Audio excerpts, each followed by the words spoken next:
Good afternoon, everyone. Welcome to Gulfstream. Today, Ron Nicoletti along with Brian Nato. And it is Saturday afternoon, day before Easter, if you celebrate that. It's Passover, too. Everything is going on. Ramadan. So whatever faith you follow, all three are happening right now. Well-versed. Last time it happened was 30 years ago. You are so well-versed. Yeah, I know about that stuff. I'm very impressed. Main track is good. One thing I'm not happy about is we had to take some really nice turf races off the grass today. 6 of them to be exact. Yeah. So we're going to be on the those races, of course, now moved to the Peter. We'll let you know about the scratches as we go on. But when we're done, Peter Aiello will get you up to date on everything you need to have. It was really a spectacular card. But we didn't lose that many horses. No, Because that's the beauty of the Peter. So what else we got? We got the Rainbow Six. Yeah, $250,000 starting in race number 6 this afternoon. Doesn't matter if they're on the grass or not. If you get that 20-cent ticket right, you can bring down at least $250,000. We'll see how that plays out. This is the gross jackpot guarantee pool.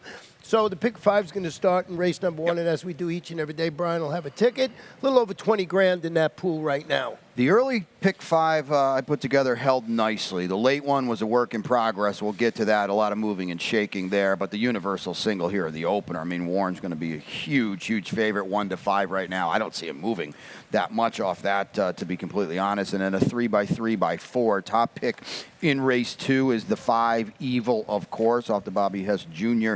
claim. We go down inside to Lemonade Lady in race 3. I scratched out of my top pick. She's a Ragin' Cajun, came out of that race. In race 4, that is the spread. I've got number 8, Katie's Dream Girl on top. Don't forget, that one comes off the turf. We'll have a replay of that one showing. My new long shot play of the day, Ronnie, is in race 5. I Love Magle at 8-1, maybe, hopefully, getting loose and hopefully really getting brave.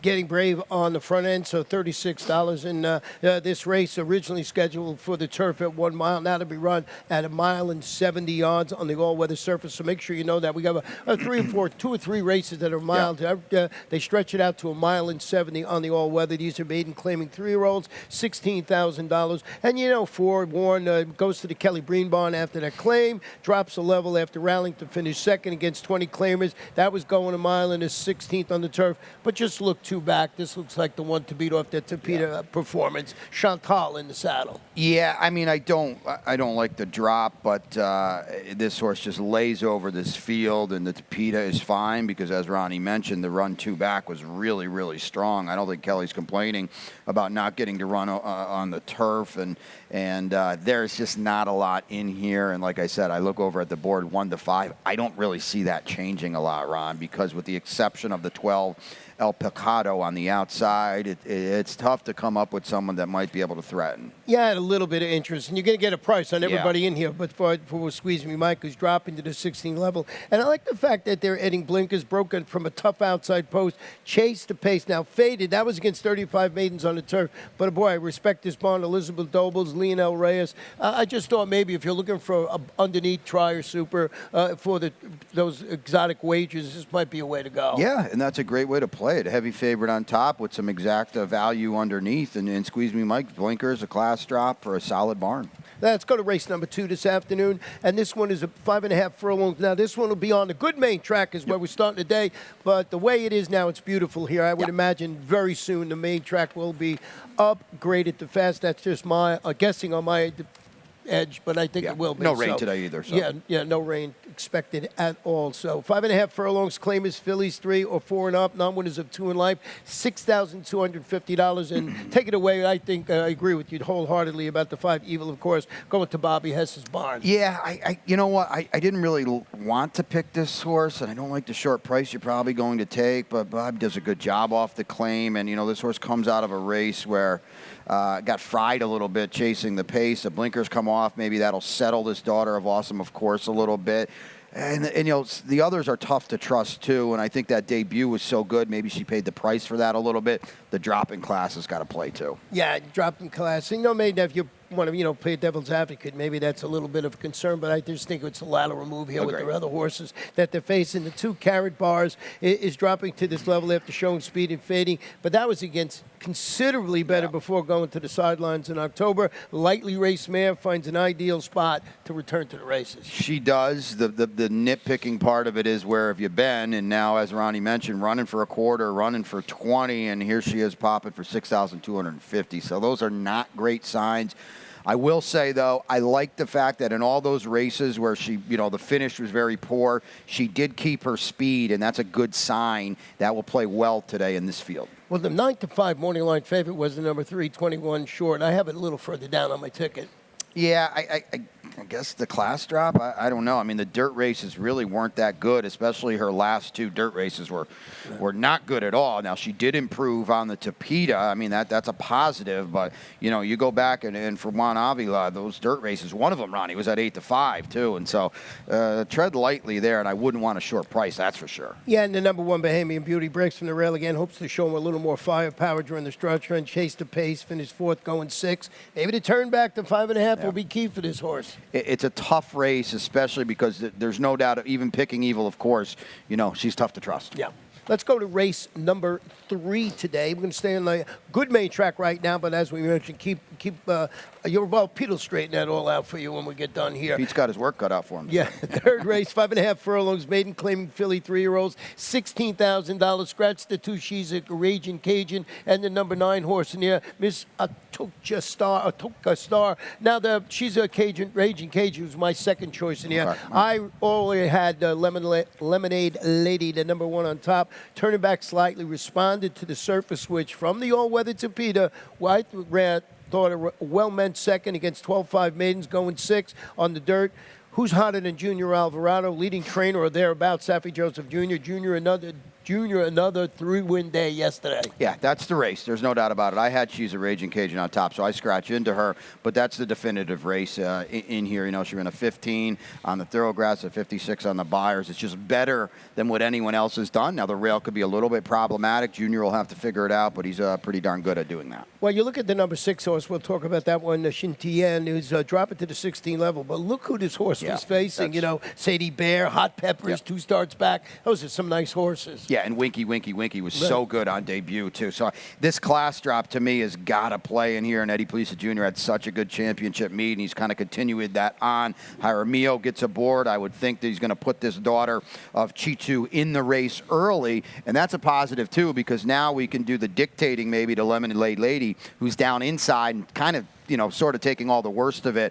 I would expect a big wake-up today, Ron. The number 7, Adios Babe, is going back to the main track and dropping to the 16 level today after following a couple of 4th-place finishes on the dirt against Better with that 4-wide third. That was going 5 on the Tapeta. I think this is the spot and logical level for this horse. I agree. The class drop is going to help. She's got races that put her in the mix with these. Maybe it puts her moves forward a little bit, and she's outside the other speed, too. So I used all 3 of them in my early pick 5, and that's because Lemon Lady down on the rail could be a little problematic for her. Well, let's flip the page here this afternoon, and this race 4 was originally scheduled for the turf, and as I mentioned, when it's a mile on the turf and it comes off to the Tapeta, it'll be at a mile 70 yards. It's an allowance optional claimer for state-bred fillies and mares, 4-year-olds and up. That optional tag is $20,000. Scratch the 2 inside horses in here, number 1, Yolanda's Pride, and number 2, Daddy's Joy. I used, and you two too, I already had this horse on top, and that's Katie's Dream Girl, who goes to the Elizabeth Doble's barn after the claim. Drew clear to defeat 22 lifetime claimers. Now that race was moved from the grass to the Tapeta. Let's go back, and we'll show you this horse. It's actually 2 starts back. It was originally on the turf, but I thought it was a good performance and just wanted to show it again. So we're just going to show this race. I thought this one, she finishes real good second. She is the number 1 that day, and I just thought it was a really nice performance by her. You're going to see her just, split horses here. She was game right to the wire. Very, very game, and, she showed it last time in the exact same set of circumstances, an off-the-turf race that goes to the Tapeta, that she can handle this surface quite nicely, too. And Liz Doble's, 33% off the claim, so that's a positive. It's tough to improve off Marty Drexler. We know that, but this is a barn that consistently moves horses up off the claim. And I think Katie's Dream Girl, there's a few horses on the card that really benefited by the move to the Tapeta. I think she's one of them, and certainly Fire and Spice we'll talk about a little bit later on. But yeah, I had her on top on the turf. There's no reason to change it on the Tapeta. I did go with the number 9 in second. That's Feats of Feather, who was solid, defeating 25 3 lifetime claimers. That was on the Tampa turf. After encountering trouble at the start, she was steadied. She finished the late closing 5th against this level of competition. That was that rained-off outing, going from turf to Tapeta. So I'm sort of keen off that performance with Ronnie Potts as the trainer, and you get Edwin Gonzalez, who we mentioned ad nauseum, that this guy can really ride this Tapeta course. Without a doubt, and that's the big positive here, because this is a daughter of Fort Larned, 3 for 31 with 14 underneath finishes. So we're kind of got an MO there that maybe she's not too interested in winning a horse race, but she's very, very logical underneath. That race last time, the washed-off race, she ran pretty good because she got no flow help at all. The race stuck together early. She had to come from way out of it. I thought it was a better than it looked effort. And you got the number 5 in second. That's Forbidden Dream from the Rodolfo Garcia barn. Comes off a win on the Tampa turf. Yeah, I mean, she's the one that I think gets hurt here, that it comes off the turf, because her Tapeta race earlier in October, when we kind of first got going here on the Tapeta, wasn't really much. She's going to have to come from out of it. She's going to need some pace help. Jesus Rios will be in the saddle this afternoon. And then I got the 4 Charlotte de Brit, which, 20 claimant victory here in February. Yep. Goes face better on the Tapeta with some success. So we'll see with this one going back to the old weather, how it runs. Yeah, and Kevin Rice does a good job. Wheels are right back on a week's rest, too. I always view that as a positive sign. Race number 5 this afternoon is about 1 mile 70 yards. This one always scheduled for the Tapeta. Maiden claiming fillies and mares, 3-year-olds and up. 12.5 is the claiming price. Only one jockey change, I should say, on the 12, make the run in Marcos Meneses. That's the only change in the whole race. So a full field of 12. Let's start it off with your horse in here, and that is the number 2, I Love Mago. I got Barrios, Hector on the 8 Oh, as well. I think so. Oh, maybe. Barrios on the 8. So that's the later one, too. So take note of that. Yeah. I just think she can get loose in here. There's not a lot of confirmed speed, and I hope Miguel Vasquez has done such a good job, and he's going to win a lot of races at this Royal Palm meet. And we're coming out of 5 furlongs, 5.5 furlong Tapeta sprints where she's been chasing. Now we're inside. We're routing. She's by Mr. Speaker. Now, this is my new long shot play of the day. I lost it later on.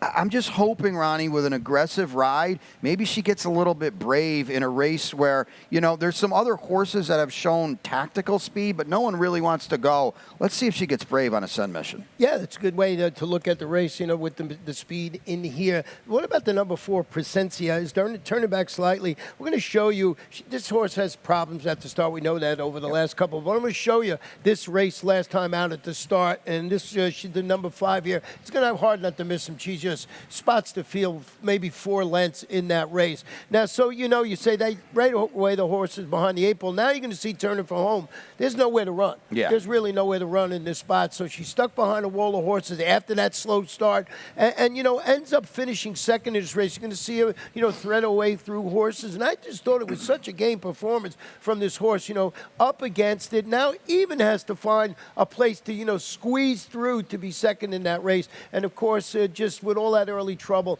Now, the problem is that's not the first time this horse broke slowly at the start. She's her own worst enemy, right? So, all bets are off if she can finally get going earlier on, because you'd think she's going to be a lot closer. She never helps herself. So maybe, she's still lightly race figuring this game out. We're going to go 3rd start off the layoff, 3rd start for Antonio, who does a good job on the Tapeta. Maybe if she puts it together early, it's really going to help her late. Yeah, Jose Morelos in the saddle this afternoon, I believe. Yeah, and then number 5, number Sweet Actress, who we both have in second this afternoon, is dropping to this level, hoping the class relief helps cure that current case of second-itis for Juan Avila. Junior Alvarado atop this daughter point of entry. Boy, just needs to find some way to get to the wire first. Without a doubt. And now, even if my horse does the 2, gets loose early, Junior's not letting her get too far away. He knows, he knows how to read the racing form. He's got a very, very adaptable, tactical filly here. But yes, 0 for 13, 7 underneath finishes, and you're going to have to take a short price on this one. Well, we're going to take a short break after that. And when we come back, I'll have my Rainbow Six ticket for Saturday afternoon, 250,000 gross jackpot guarantee.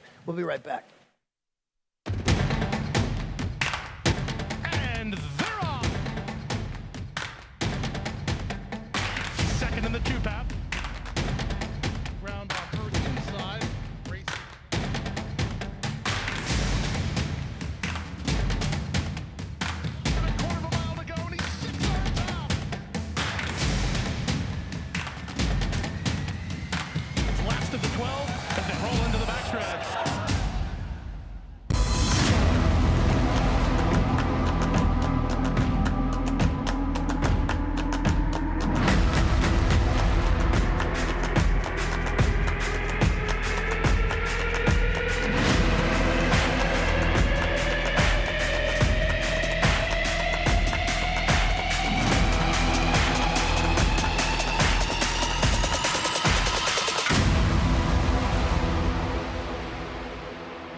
Welcome back to Gulfstream today, Ron and Brian. And if you're just joining us this afternoon, well, yesterday evening and throughout the day, we had a lot of rain. Yeah, it was really raining throughout the day. So we're not going to be on the turf this afternoon, but we got the all-weather. We have a main track. It's going to be listed as fast very soon. Beautiful day here. And we have a $250,000 gross jackpot guarantee, which starts in race number 6. So let's quickly go to my ticket, 4860 today. And got lots of coverage in here. We'll talk about the sixth race in just a couple of moments. I went with race number 7, and because I have that single, I was able to use You're Killing Me, who might be the one to beat, Joe DiBaggio, Hero Tiger. In race number 7 this afternoon, 3 deep, I think the race goes through TikTok famous now. Third in the Cellar Shiraz on the all-weather for Safi. Also the 11 and the number 3 in there for the hot Kent Sweezy barn.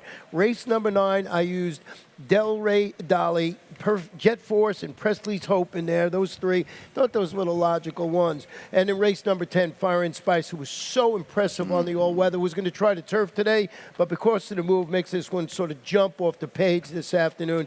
Sims was my long shot on the turf today for Mark Cassie, who's adding blinkers. He's good first-time blinkers. We'll see how that horse runs, but use Charming Charlie for Christophe Clement and Streaming Tap.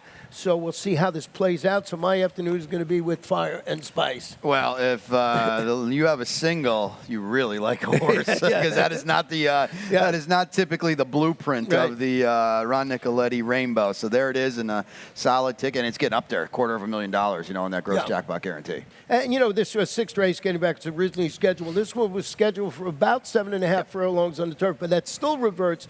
Stretches out, I should say, to about 1.70 yards on the Tapeta. Claimers 3-year-olds of 4 and up, non-winners of 2 in life. And I kept 20 down to 16, excuse me. I'm going to go with the 10 first. I kept this one on top. Star Shopping, who's dropping to the 20 level. We're going to show you this horse's last race last time out. The first start, we're just going to pick it up. Now, albeit it's on the turf, but I just want to show you how ranked this horse was going into the clubhouse turn. And it's just so hard for horses when they do this early. They use just so much energy, and the horses, the number 3 in here, you're going to see just keep, pulling on the reins. You see there inside with the red cap, just keeping pulled back, and it just going up and there, and just keeps trying to get this horse, in position and just running there. And it just seems like going into the turn that the horse was just, had to pull back. He just wanted to run. So it takes a lot out of a horse. And then, first race back there, you see it having to pull back. And one in the steady, it looks like the horse was just ranked. Then I picked it up to the 8-pole home, and I thought this hand, after all of that, ran pretty well in there, as I said, the number 3. So right there at the wire, and I think had a license to maybe finish 4th in there after that early trouble. I agree. You see, you expend that energy early, it's going to cost you late. And, this is 1 of 2 in here for Brendan Walsh. And, you look at the race 2 back on the Tapeta, and it was a dynamite run. So I think this horse, really moves up on the switch. Not that she didn't handle the turf last time, I should say, but I think he does move up on the race now back to the Tapeta. Well, I know you've always told me this. You wanted to be like Clint, and then lo and behold, there's a horse. Name that. So why do you like this number 9? This is the one horse I did move up in the off the turf to the Tapeta races, because I'm just going to draw a line through the turf race last time. And this horse has got to move way up on the surface switch. I don't want to call him the other Brendan Walsh, because I think he's probably might go favored in here. Regardless, you look at the run 2 back on the Tapeta against Ronnie, tons better than what he meets today. I didn't like the turf race, obviously. So to me, he gets all the best of it. Brendan's been doing such a good job here, there, and everywhere.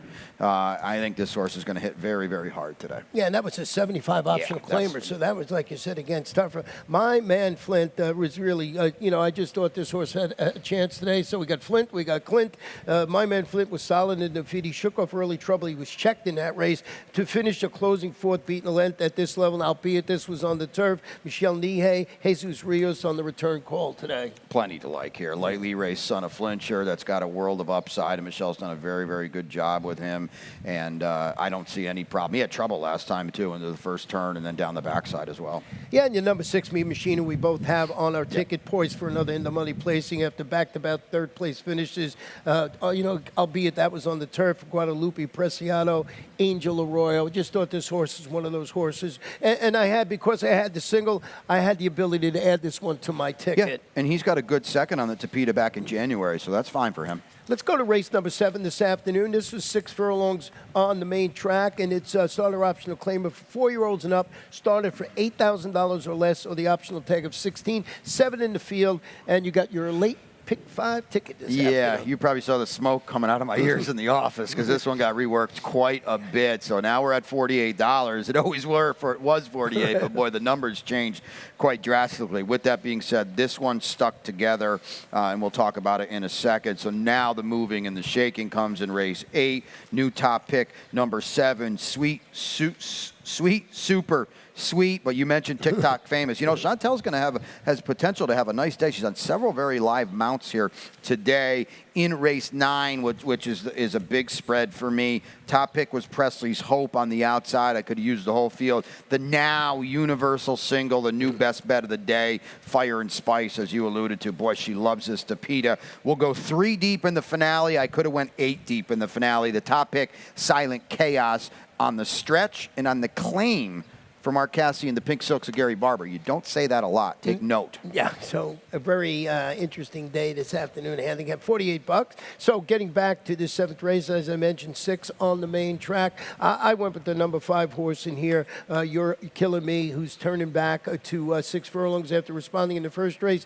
After the claim by Mary Epler with that second place finish, I think you got a stat on Mary Epler? I had to work a little bit to find this one, but it's a pretty good one. 5 of 24, 21% with a big ROI, second off the claim at Gulfstream the past 2 years. And this horse ran big off the claim to begin with, 8-5 on Pete's Morning Line. You wholeheartedly agree with that because at the end of the day, it's just better than the rest of this field, at least now. And if you look back at this horse's past performance, the last time, 2 times this horse went from a route to a sprint, won impressively. And just note, Mary Epler, happy birthday. It was her birthday yesterday, so a little late birthday. Saw that on Facebook, so happy birthday, Mary, in there. And you went with the number 4 horse in second, and that is High Yield Kitten.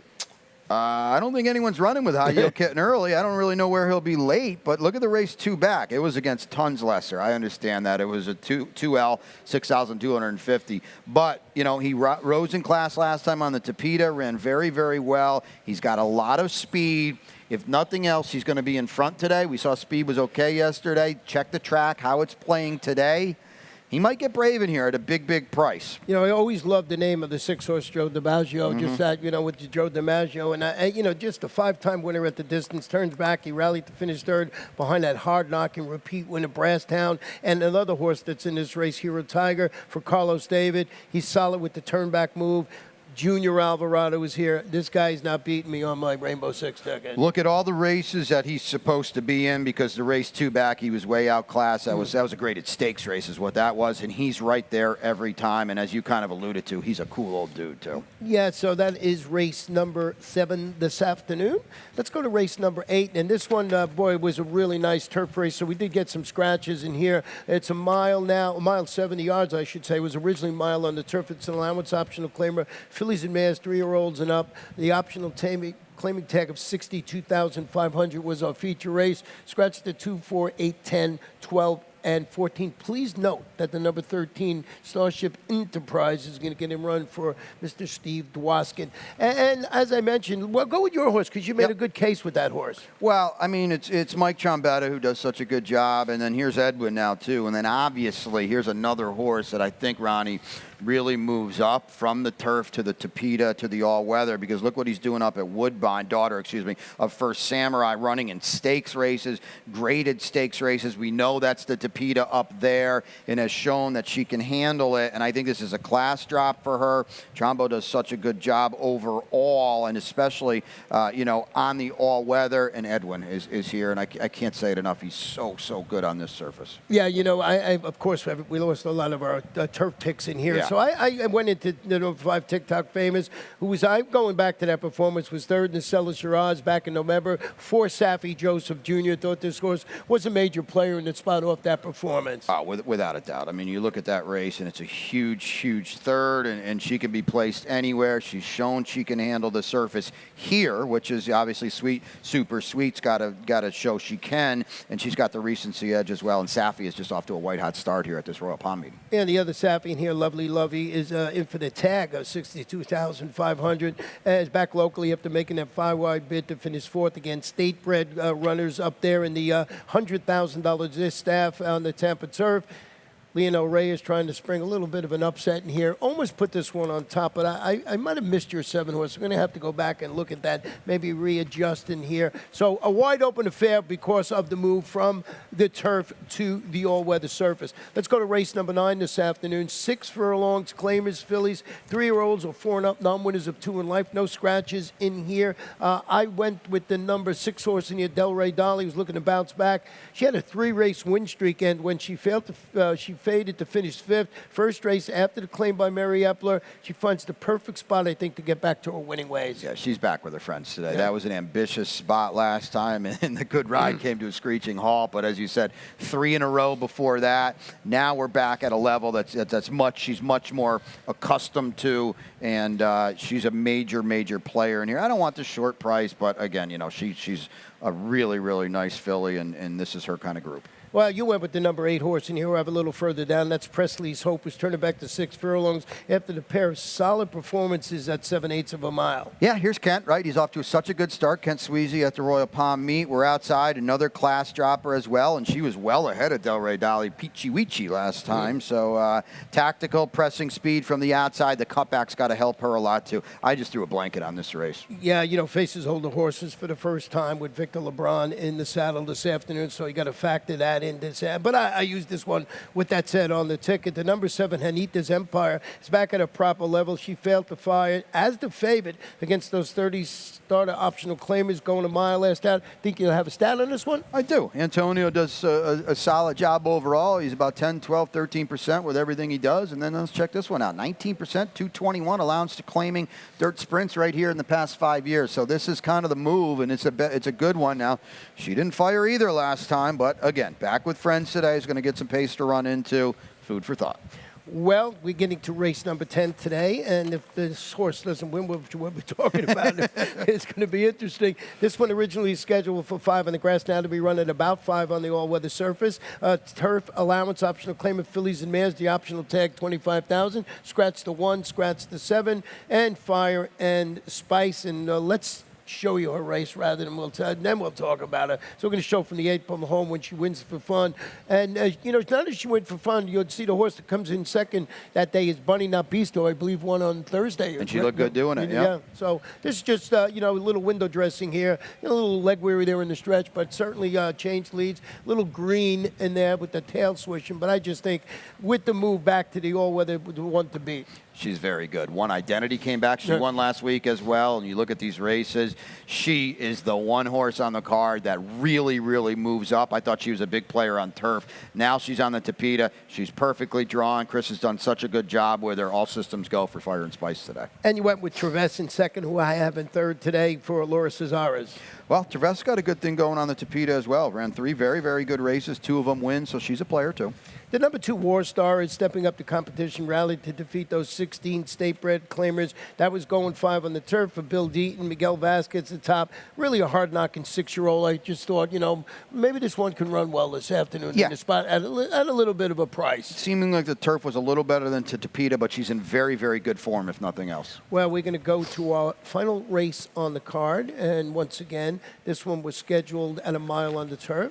Once again, it'll be run at about 1 mile 70 yards on the Tapeta. Maiden claiming 3-year-olds, $35,000. Scratch the 8, 11, 13, and note that the number 14 will get in and run. And the 6 is listed as a gelding. That's mailbox money.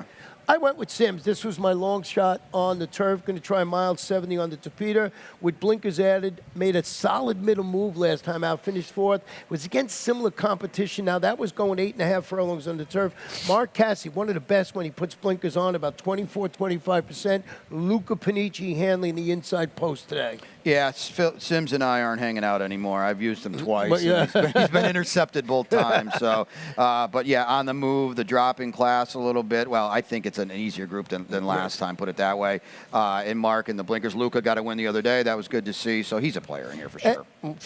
And the number 5 horse, also from Mark Cassie, you have on top, Net Sally chaos. You know, Chaos. Mark doesn't claim a lot of horses, 0 for 6, and Gary Barber's here as well. And, you put those pink silks on, and they run really, really well. Edwin on the stretch out. Obviously, they saw something they liked here.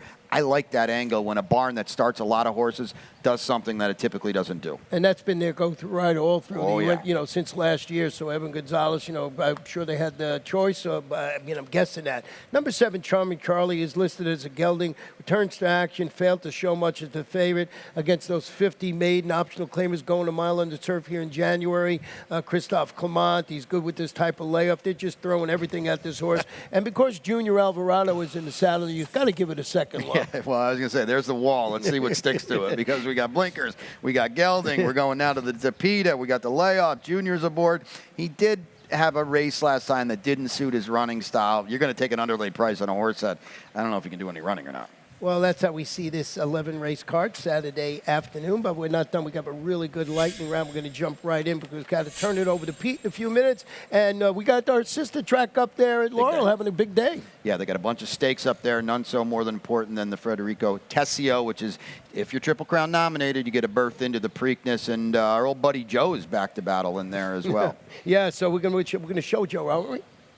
Joe is coming up. Oh, okay. There we go. Yeah, Joe. Joe ran really nicely in this one. He couldn't quite get Shake 'em Loose, who's back in here, and he's the winner. But Joe looked like he was kind of fading off the far turn, but Joe said, I'm not going to have any of that. I'm going to fire. So Joe and Shake 'em Loose, going back to battle today with some nice newcomers as well. Bill Mott chipping one in off a win in New York. So a lot going on at Laurel today. Good to see. We got the Triple Crown, as you mentioned, coming up, and we got a couple of horses that have major shots in the Kentucky Derby, and, of course, the Preakness, too. Yeah, Simplification. Here he is, worked right here yesterday at Gulfstream, and we'll see what happens. It's a loaded Derby, a wide open Derby. I like this horse a little bit, Ron. I'm not going to tell you he's going to win the Kentucky Derby. I think he's going to outrun his odds. And I think he's going to fire a big shot for Antonio. Yeah, he's just been one of those horses that surprised. He changed running styles. He was able to do everything that was asked of him. He ran a good race there. But here's the horse that we're going to talk about next, Charging. I thought this horse, if this horse wasn't green, he might have beat, the White Barrio in that race. He would have been right there, and it's like he's got no idea what he's doing. But, boy, he's got a world of talent for Todd Pletcher and Whisper Hill and zigging and zagging. And like you said, if he runs a straight line, I don't know if he's winning, but, boy, he's going to be right there. There's Simplification down on the inside. White Barrio is going to get back to battle here on the tab. I think all three of these horses are contenders in what's a wide open Derby, and all three of these horses have every right to improve for various different reasons out of that Curlin, Florida Derby. Yeah, and his work, he worked on Friday, and Todd Pletcher said it was just a fantastic work, so I'll hang my hat on what Todd Pletcher says in there. But we had a horse surprise us a little bit yesterday by the money he took and how he ran. He did. Octazingo, a half-brother to champion Distaffer Latruska, getting it done here. Hadn't really done a lot of running, quite frankly, in his first two starts on the main track. Fausto Gutierrez got him to the Tapeta yesterday, and that's an odds-on, an even money favorite for Todd Pletcher and Chiefswood stable that's trying to run him down there. He's very, very good. Only his third lifetime start. Obviously, the bloodlines are there. It's exciting to see where he goes from here. Well, the Stronach 5 finale certainly lived up to his name as Overlay City. Got paid, I think, $3,400. We'll show you the fine. Yeah, $3,400 in there yesterday. $4, $6, and a couple of mini long shots.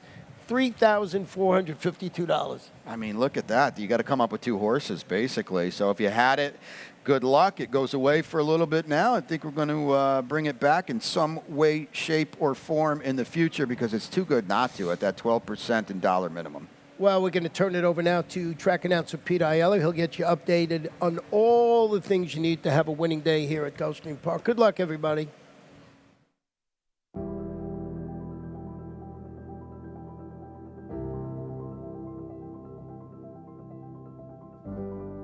The Thoroughbred Aftercare Alliance is really the vehicle for the transition for our racehorses coming off the track into a second career and safe environment for these horses when they're done racing.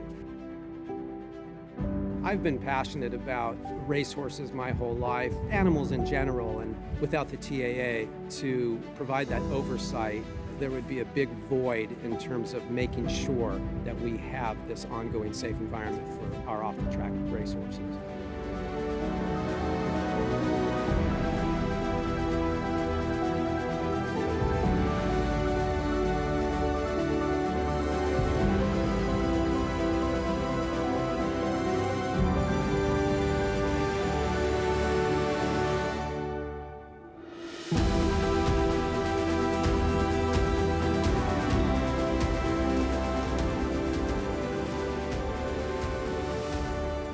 I'm excited about the undertaking and excited about working with our board and our team at the TAA to continue the wonderful progress that has been made. So I'm very excited about what the future holds.